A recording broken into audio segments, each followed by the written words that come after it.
we will go ahead and get started with episode 2 of the School Marketing Show live.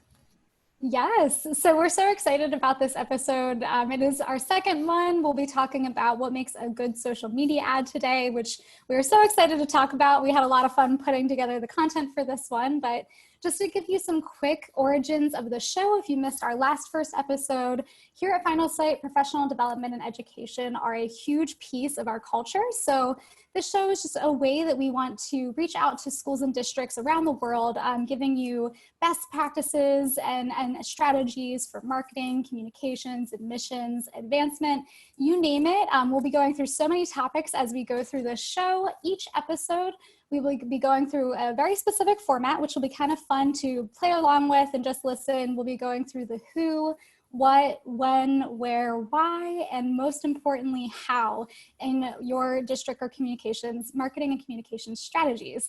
So we chose this live format if you are joining us live so that you can engage with us. While we did pick today's topic, please feel free to write in questions. Anything that you may want us to talk about in the future, we would love to hear from you. So if you did miss our last episode, we chatted about value propositions, what they are, why they're important. And really with this one, we kind of are going in the similar direction with questions that we've been hearing from schools. So another question we've been getting, like value propositions, is what can I do with my social media advertising? So first and foremost, of course, should my school use ads right now on social media in light of COVID-19 and everything that's going on? What's the difference between a social ad and a boosted post? We definitely hear that a lot. What types of content should I be using in my social media ads? And the list goes on. So really the short answer here that we'll be getting into is that yes, you definitely should be running social media advertising. It can have a great impact on your school's overall awareness and enrollment. So if you are here, please stop what you're doing. We would love to strategize together and talk about what makes a great social media ad. Yeah, so first things first, just to echo what Kristen said, I think for a little while have been answering questions from our clients, should we pause our ads? Should we keep our ads going? What should we even be talking about? And, now more than ever before, and I think we say that a lot now more than ever before, this, that, and the other thing. But it's true that families now are searching for education options for their child for one reason or another. Maybe it's their child's first year going into high school and they were already considering a private school. Maybe their child's enrolled at a private school and they're really unhappy with how distance learning went. Maybe their child's in the public school system. They know they can't afford private school, but they're looking for some homeschooling best practices and just looking for some input from other education leaders in the area. There's a whole laundry list of reasons why families would be looking to private schools, higher education institutions, and public schools for for a school choice, or also for professional or advice on homeschooling and parenting during these times. So that being said, when we know that there is a market out there and there are people doing research and they're wanting to engage with us, it's on our job as a school to make sure that they can find us and see that content. But it's also so important to make sure the content that we're showing them on social media actually fits their needs and where they are in the funnel. So someone who's just starting to consider a private school is at a totally different stage than someone who has a child already enrolled in a private school and is looking to maybe make that switch. And then on the flip side, we have people who are, in a public school system, maybe they have one child in a private school and now they're looking to enroll their child in another. We have to kind of take into consideration all these different areas that people might be in their search and tailor our social media content to them for an effective strategy. So we're going to get into all of those details today, but I just think in light of COVID-19, social media ads in particular can deliver a lot of qualified website traffic for our public schools and private schools around the world and our international schools, but they have to be done right.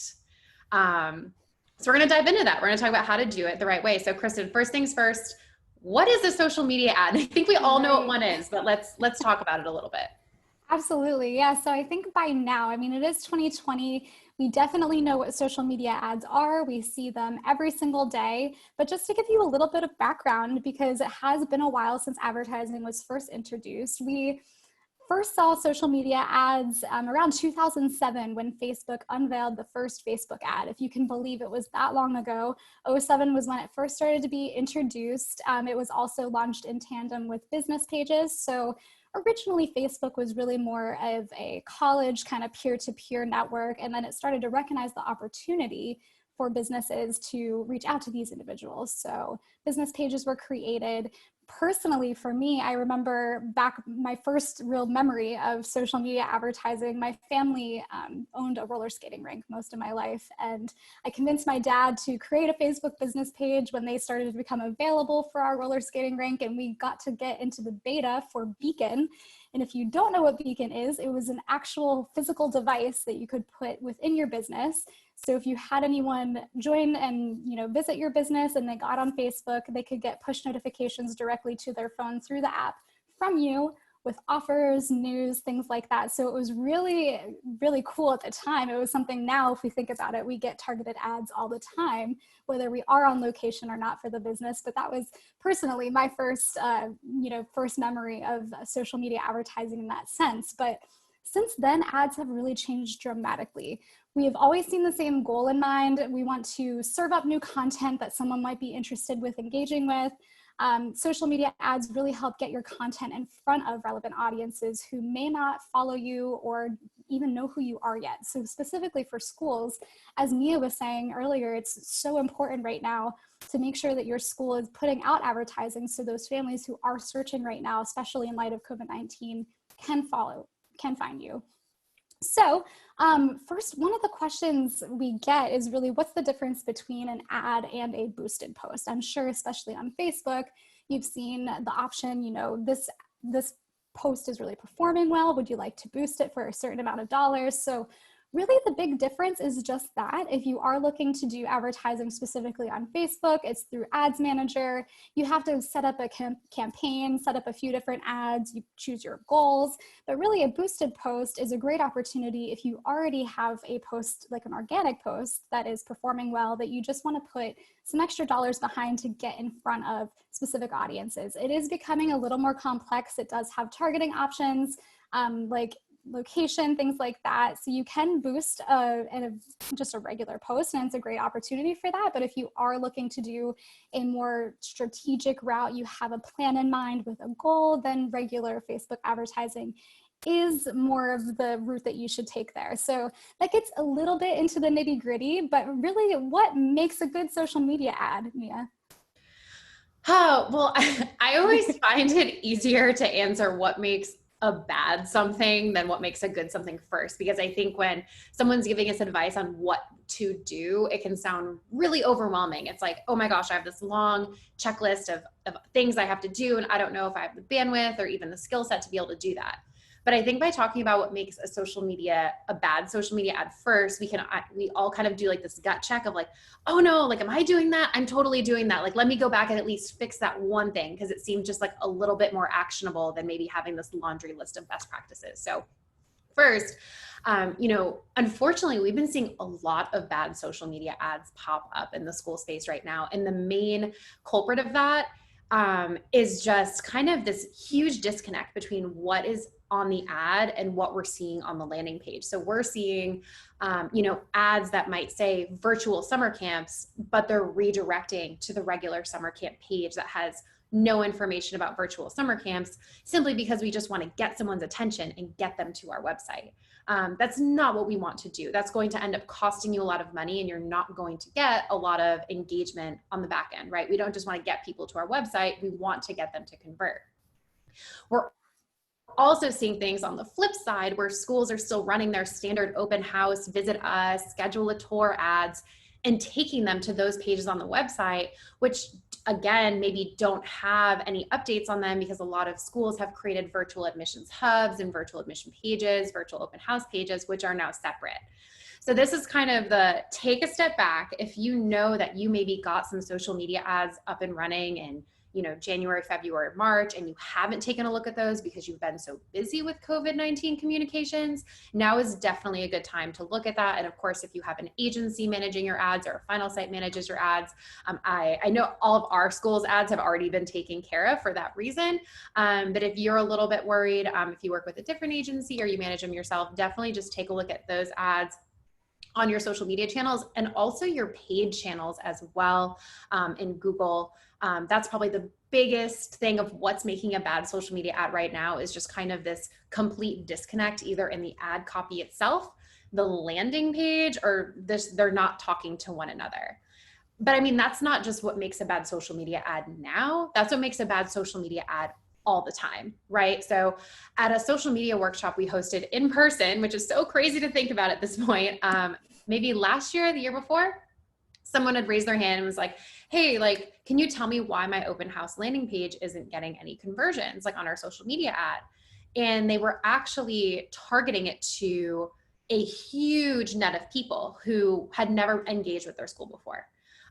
It was just this like blanket of, people that were aged 40 to 55 in the San Francisco area. Like that was it.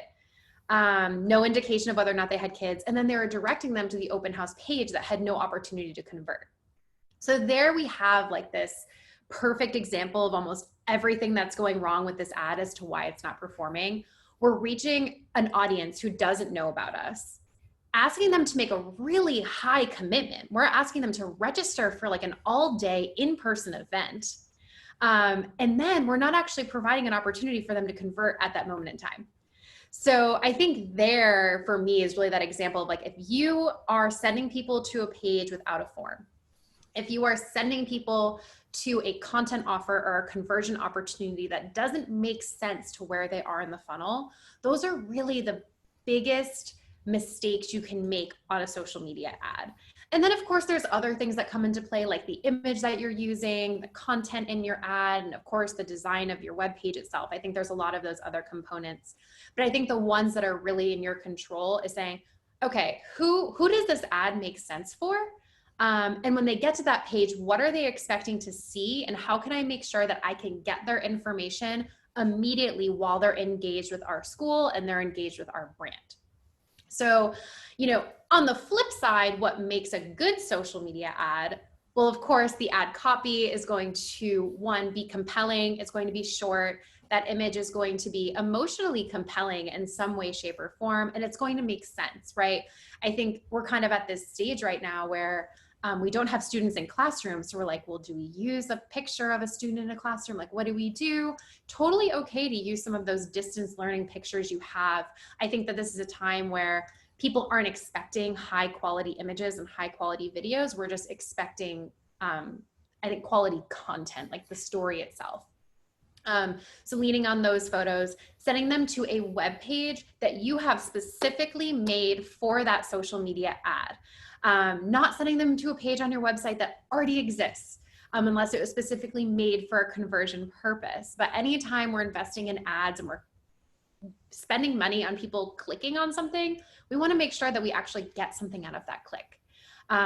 So I think that's really, I think the brunt of what makes it good. I think I could just, hammer home the point, make sure your ad matches the content on the page, that matches where they are in the funnel, and make sure that there is a short form that they can convert, because as we know, people are always mostly on social media from their phones, and no one has the time nor the patience to fill out a form that's 20 plus form fields that in a lot of cases isn't responsive because it's from your database or another system outside of your website. So keeping all of those things in mind, hopefully that wasn't too much of an overwhelming checklist, but hopefully it kind of gave everyone like that immediate gut check of like, am I doing any of these things? Let me go check my ads. And that way it can kind of give you time to recalibrate and figure out what's next, which would be creating an engaging social media ad. So Kristen, why don't you talk a little bit about how schools can create a social media ad in a few simple steps?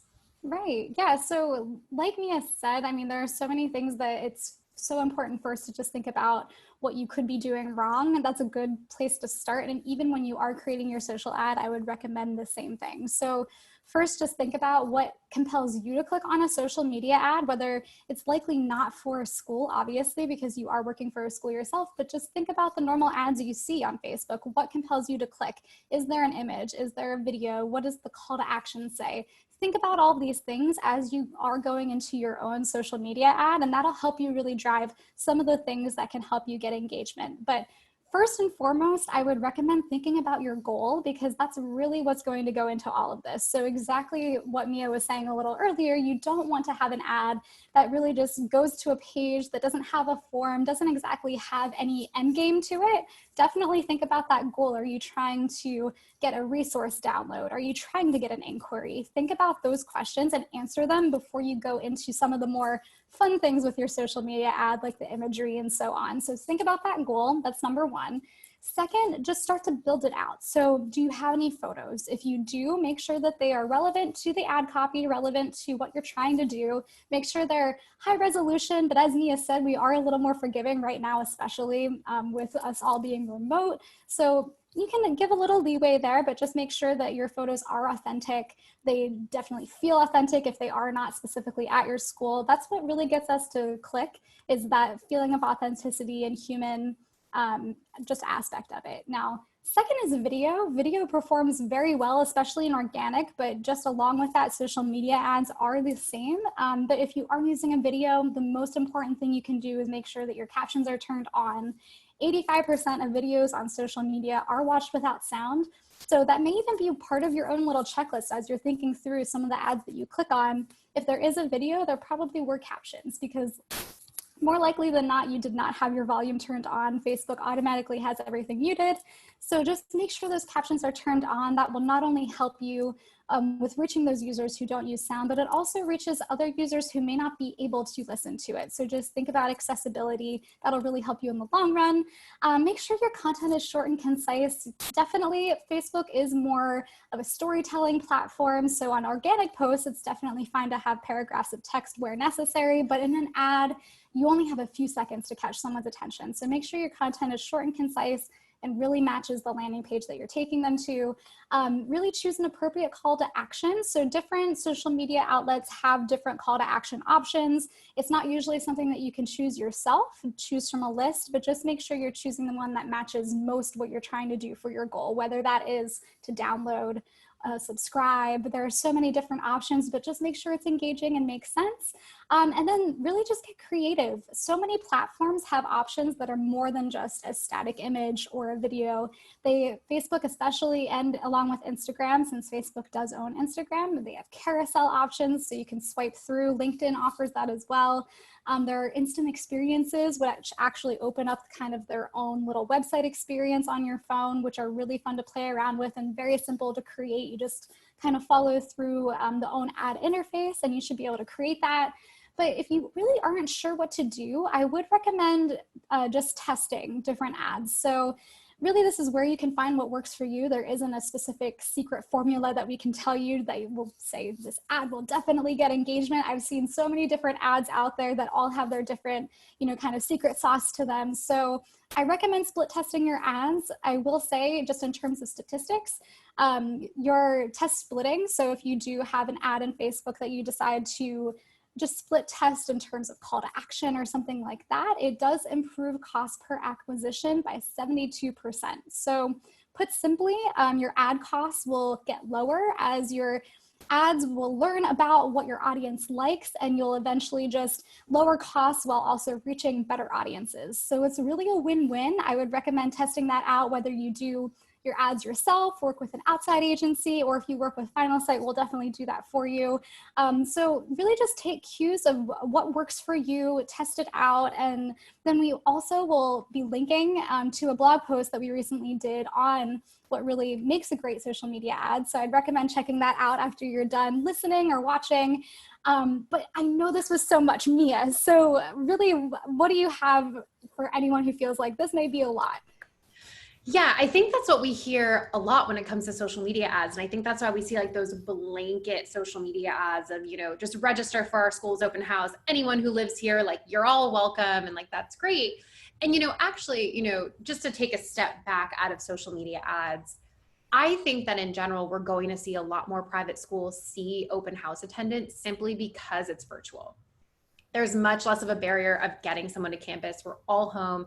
So I think that open house invites might play a different role in the funnel now that they are virtual, because we're not getting someone to campus. We're getting someone to our digital campus, which is a little bit more, it's a little bit easier than getting them to our physical campus, just from a logistics standpoint. So just keeping that in mind as well, how you can leverage those new opportunities you have because we're all home to create new social media ads and reach new audiences you might not have the opportunity to. But that being said, we often hear creating all these different types of ads is a ton of work. Is it really worth my time? Yes, 1,000 times over. Yes, there's a laundry list of reasons why you should be investing in social media ads. Of course, you have the opportunity to reach new families. So get your school or district's name out in front of families who might never have known that you existed. The key thing with social media ads as well as paid ads in Google is they do help you out in the short term. So let's say your website isn't well optimized for search. You're not showing up on page 1 of Google. Maybe your school doesn't have awesome reviews. You're not showing up. Your site, some SEO tanked recently.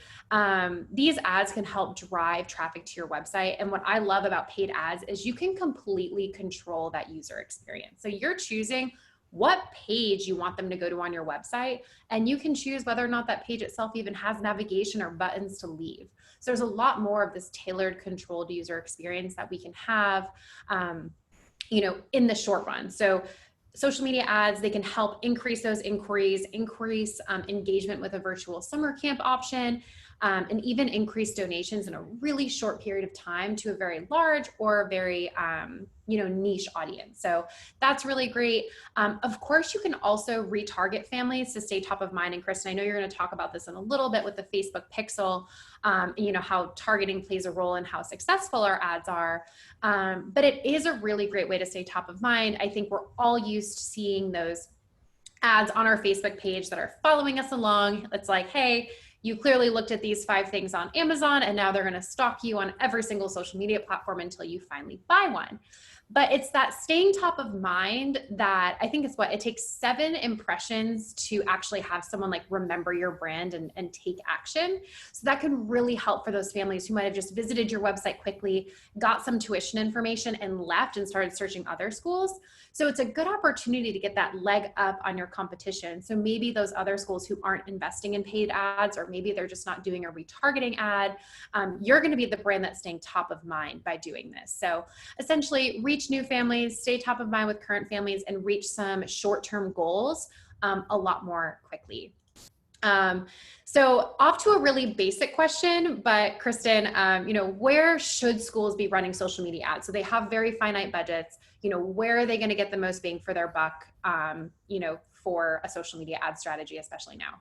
Yeah, absolutely. I think one of the no-brainers is definitely Facebook and Instagram. You'll find your families are on Facebook, most definitely. Some parents, millennial parents, are on Instagram. So those are great areas to reach them. And it will get you more money for what you have. So it'll give you more ad spend for what you have, rather. And Twitter is also fine here. So really, with those 3 platforms, Facebook, Twitter, Instagram, that will all give you the necessary tools you need to reach those audiences. Mia mentioned earlier, Facebook has the pixel. So if you don't have that turned on, definitely think about getting the pixel. That'll help you with retargeting, which is a really great opportunity to reach those families who may not be ready yet, but they can still be followed around by your ads after visiting a landing page on your site to be top of mind. And really, after those 7 impressions, really get the urge they need to get in contact with you. But those are the 3 main ones. Instagram, you can also do feeds and stories. So in story format, you can do ads that way pretty easily, and it's a little more lax less in terms of the types of content because stories are a little more quick-witted, they're a little more fun, so you can try those out, have a little fun. And IGTV actually just launched ads this week, so we're kind of excited to see how those turn out and what that'll look like for us. Personally, I know Facebook launched their in-stream video ads just over a year ago, so Instagram, IGTV will likely be very similar, but that could be another outlet to look into. But Facebook, Twitter, Instagram are all great options. There is LinkedIn advertising, but that does tend to get a little pricey. So if you're really looking to get the most bang for your buck, I would recommend the first three. And then there's also Pinterest and YouTube. They're not as great for your efforts here, just because if you are thinking about your funnel, where your audiences are, they probably are on Pinterest and YouTube, but that's not really where they're getting their decision sway. So really think about the different formats that they're looking at content on. So Facebook, Instagram, Twitter, those are the places they're really more likely to click through to read something. Rather, Pinterest and YouTube are really more of the more relaxing channels, so to say. So you can advertise on them. I would recommend for your money just to put it more into Facebook, Twitter, and Instagram. But really, I think after you nail down where you want to do this, you think about when should I run the social media ads. So Mia, I'm just curious, when would you recommend running social media advertising? Well, if you have the budget to, I think, be staying top of mind with that retargeting pixel all year long, I think that's great. We know that our websites always see traffic all year long from prospective families. But obviously, one of the most known times to be using social media ads is when we're trying to increase enrollment, build brand awareness about, a summer camp. So a lot of those times when we have those short-term goals in mind. So when should you be advertising? All the time.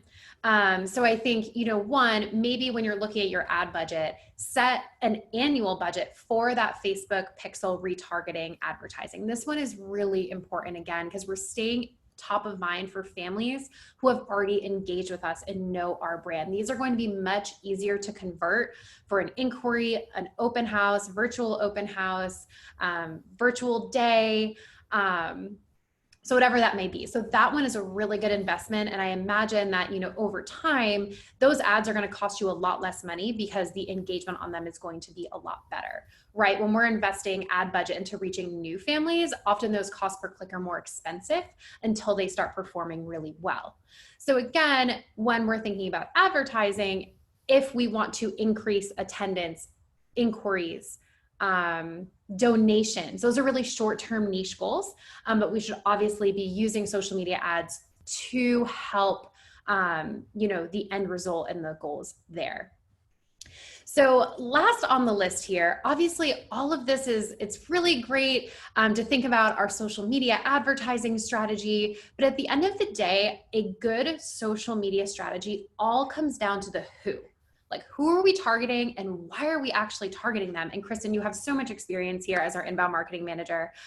So share some wisdom here on, who should schools be targeting and what should they be taking into consideration when they're creating their content, their ad, and their audience? Absolutely. Yeah. So really what it comes down to, like Mia said, the who is the most important piece, because you could have the most beautiful ad, you could be doing everything right, none of the negatives that we were talking about at the beginning, but if you're not targeting the right audience, you're not going to get the clicks or the conversions that you're looking for. So really the question, who should I be targeting, is a bit of a heavy question, because we can't exactly tell you who you should target, especially for your school or district, just because it will be unique to each of your schools, your districts. So really what we want to look at here is your goals. And then you can really determine from there what will work for your advertising. So for example, let's think about an open house, a virtual open house specifically, if we're talking today. That's more of a middle of the funnel conversion. So probably shouldn't be targeting anyone who's never heard about your school. So don't think about more of that broader audience, because if you are looking for a virtual open house, that's more of the consideration phase. Anyone who's likely to click on an ad like that has already been in contact with your school or is aware of your school or district, has likely already gone to the website. They're a little bit in the decision phase. So really you don't want to send them an ad that is a little more introductory. So with this, that's really where retargeting can become really great in your favor. So if you do have that Facebook pixel turned on for Facebook specifically, say you do have a virtual open house page, you can retarget anyone who already visited that page, follow them around, make sure that you're top of mind to really encourage them to go ahead and sign up for your virtual open house. On the flip side, if you have an article, say, about virtual field trips, which we actually saw a school put out a really great ebook recently, the St. Anne's Belfield School put together a virtual field trips ebook on this. So if you have something like that, it's more of a content offer, a downloadable, that's a great piece of content for someone that is more of a new audience. So think about more top of the funnel, anyone who is maybe looking around, but they're not quite sure if they do want to send their child to a different school. This is great content to put behind an ad there, just because it is a little less, serious of a conversion. They may be more likely to fill out a form to download that piece of content. And then that's really where you can start to funnel them through and get them more into that consideration phase. So Facebook specifically does have ads set up and different ad options set up for these different phases of the funnel. So when you do get into Facebook advertising, or really advertising on any social media channel, it's very similar. You'll be finding different ad options with goals. So we're looking at awareness, consideration, conversion. Those are likely your three biggest goal settings within Facebook ads. Unless you're boosting a post, if you are boosting a post, you can't exactly set goals like this. So that is more of a Facebook ads thing.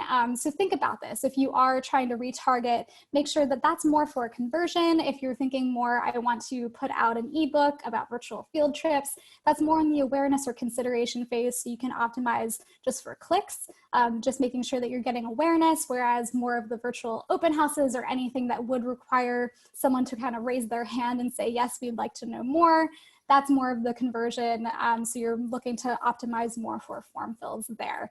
So that does get a little bit into the nitty gritty, but really the overarching theme here, really overall with all of your social media advertising, is to first and foremost think about your goal and who you need to reach, what type of content you have, and really move forward from there. So I hope you found this, useful. Mia, I'm not sure if you have any, lasting parting wisdom here.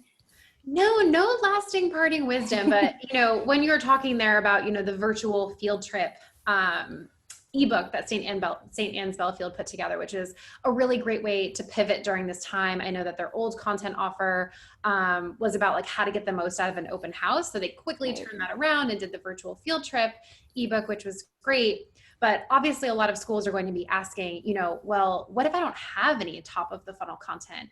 And actually, I was promoting our next episode. In our next episode, we're going to talk about what should you be writing about this summer and how can you use these summer months to create some content for that top of the funnel for your social media ads and SEO. So I'm really excited about our next episode in that regard, because I think we spend a lot of time talking about this top of the funnel and how we need to get people in the funnel before we ask them to do something. But I think that it's kind of this like unknown territory. So I'm really excited to talk about that in our next School Marketing Show Live. So if you loved this episode, we'd like to hear your thoughts below in the comments if you found it helpful. And of course, as always, if there is a certain topic you want me and Kristen to research and talk about, leave that in the comments or send us an email. This show is bi-weekly for now, but if the demand is there, we'll host it weekly. But for now, we're just really excited to continue sharing marketing strategies for schools. I think when we all need it most, because everything is changing so much day by day. So thank you guys for joining, and thanks, Kristen. It's always awesome hosting with you. Yes, thank you. Always a pleasure. Thanks, guys. See you next time.